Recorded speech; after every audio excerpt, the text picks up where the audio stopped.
أهم درس اتعلمته إن أنا مش لازم أعيد اختراع العجلة من أول وجديد ولا أروح أكتشف النار. بتتعب نفسك ليه؟ كلنا بنمر بلحظات بنحس فيها إن إحنا لازم نبدأ من جديد، نختار طريق صعب عشان نحقق أحلامنا، لكن هل ده فعلاً لازم؟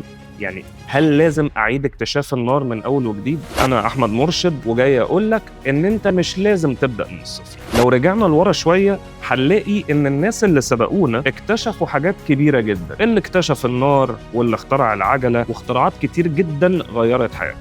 كلها حاجات كانت بداية لناس من زمان، انت مش لازم تكون اول واحد. اقول لك على حاجة عشان ابسطها لك بالبلدي، صعوبتها في سهولتها. كل فكرة جديدة كانت مبنية اصلا على فكرة قديمة، وكل اختراع كان نتيجة لفهم المعرفة اللي كانت موجودة قبل كده. الفرق بين الناس اللي بتنجح والناس اللي مش قادرة تحقق احلامها ان الاولانيين بيخططوا صح. واخد بالك بقول لك ايه؟ بيخططوا صح، مش بيعيدوا اكتشاف النار من اول وجديد. من الاخر كده بيشوفوا ازاي يطوروا الافكار القديمه باسلوب جديد. في النهايه النجاح مش ان انت تكون اول واحد، النجاح في انك تكون قادر تبني على تجارب الاخرين، وكمان تقدر اهميه اللي انت اتعلمته منهم. فعشان انهي لك الكلام، ابدا من هنا وابدا دلوقتي، وخليك فاكر صعوبتها في سهولتها. بس كده.